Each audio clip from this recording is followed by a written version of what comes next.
Good afternoon बच्चों। आज हम लोग 5वीं कक्षा की हिंदी पाठ्य पुस्तक भाषांजलि का पाठ 4 पढ़ेंगे। पाठ का नाम है दोहा एकादश। दोहा यानी कविता और एकादश यानी 11, अर्थात इस पाठ में 11 दोहे हैं। और ये दोहे किसके द्वारा लिखे गए हैं? कबीर जी के द्वारा, और ये रहीम जी के द्वारा और गोस्वामी तुलसीदास जी के द्वारा लिखे गए हैं। तो सबसे पहले हम लोग कबीर दास जी द्वारा लिखे हुए दोहों को पढ़ेंगे। दोहा पढ़ने से पहले आप लोग कबीर दास जी के विषय में भी थोड़ा जान लें। कबीर दास ये बहुत बड़े कवि थे, संत और महात्मा भी ये थे, बहुत ज्ञानी थे। इन्होंने बहुत सी ज्ञान वाली कविताएं लिखी हैं, दोहे लिखे हैं। आज हम लोग उन्हीं के लिखे हुए दोहों को पढ़ेंगे। तो अब मैं दोहा पढ़ती हूँ, आप लोग पढ़ना सीखें और उसका अर्थ भी समझें। तो पहला दोहा है, गुरु गोविंद दोऊ खड़े, काके लागू पाए, बलिहारी गुरु आपने, जिन गोविंद दियो बताए। इसमें कुछ कठिन शब्द हैं, मैं उनका अर्थ बता रही हूँ। गुरु का अर्थ तो आप लोग जानते ही हैं, शिक्षक। गोविंद यानी भगवान। दोऊ का अर्थ होता है दोनों। काके यानी किसको। ठीक है, बाकी सब तो आसान शब्द हैं। अब यहाँ देखिए इसका अर्थ मैं आपको बता रही हूँ। गुरु गोविंद दो खड़े, यानी आपके सामने में गुरु जी भी खड़े हैं और गोविंद यानी भगवान भी खड़े हैं। तो आप असमंजस में आ जाते हैं कि मैं किसको पहले प्रणाम करूँ, किसको लागू पाए, यानी किसके पैर में प्रणाम करूँ, किसका चरण स्पर्श पहले करूँ। तो इसमें कबीर जी कहते हैं कि अगर गुरु और गोविंद दोनों खड़े हैं तो हमें पहले गुरु को ही प्रणाम करना चाहिए, क्योंकि गुरु ही बताते हैं कि गोविंद कौन है। गोविंद से परिचय कराने वाले कौन होते हैं? गुरु। नहीं तो हमें पता भी नहीं रहता है कि गोविंद कौन है और उनकी शक्ति क्या है। ये शक्ति हमें कौन बताते हैं? गुरु बताते हैं।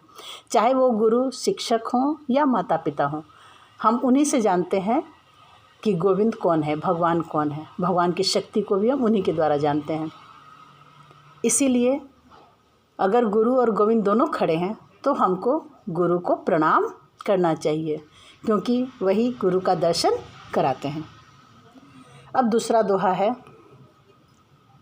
काल करे सो आज कर, आज करे सो अब, पल में प्रलय।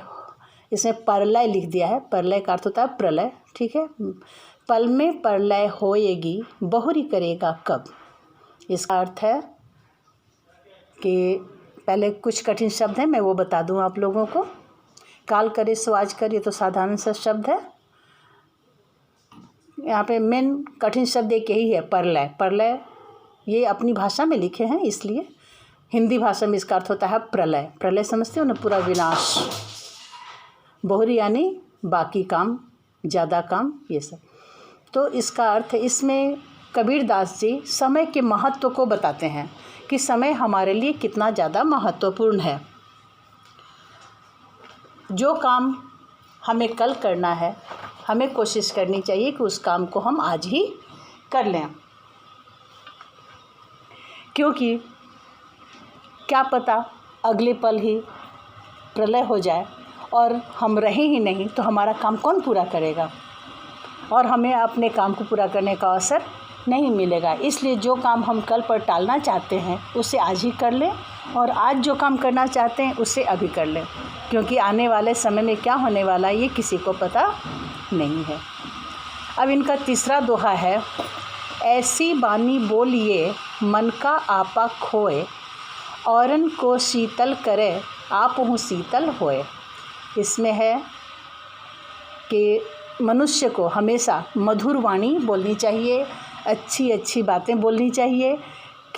तो इतना सुंदर ढंग से इतनी अच्छी बातें बोलनी चाहिए कि जिसको सुन करके सुनने वाले का मन एकदम खो जाए, वो आपकी बात सुन कर के मुग्ध हो जाए। ऐसी बातें करने से अपना मन प्रसन्न तो होता ही है, ये दूसरों को भी शीतलता प्रदान करती है। दूसरे लोग भी बहुत खुश होते हैं ऐसी बातें सुन कर के। तो हमें हमेशा मीठी वाणी ही बोलनी चाहिए। अब है आगे,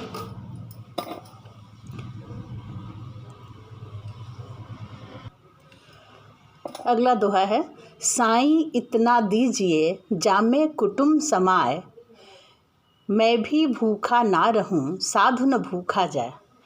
यहाँ पे देखिए, कुटुम्ब का अर्थ होता है परिवार, समाए यानी समाहित हो जाए। बाकी सब तो आसान शब्द हैं। अगर कोई शब्द कठिन लगे तो आप लोग हमें भेजें वीडियो में, मैं आपको इसका अर्थ भी बताऊंगी। कबीरदास जी भगवान से प्रार्थना करते हुए कहते हैं कि हे प्रभु, आप मुझे बस इतना ही धन दीजिए जिससे मैं अपने और अपने परिवार का पेट पाल सकूं, यानी अपने परिवार का पालन कर सकूं, अपना पालन कर सकूं। और मेरे दरवाजे पर कोई साधु आए, कोई संत आए, कोई भूखा व्यक्ति आए, वो कभी भी मेरे दरवाजे से भूखा नहीं लौटे। तो इतना धन मुझे दीजिए जिससे मैं अपने परिवार का पालन कर सकूं, अपना पेट पालन कर सकूं और मेरे दरवाजे से कोई भी भूखा नहीं लौटे। मुझे इतना ही धन चाहिए, मुझे अधिक धन की आवश्यकता नहीं है।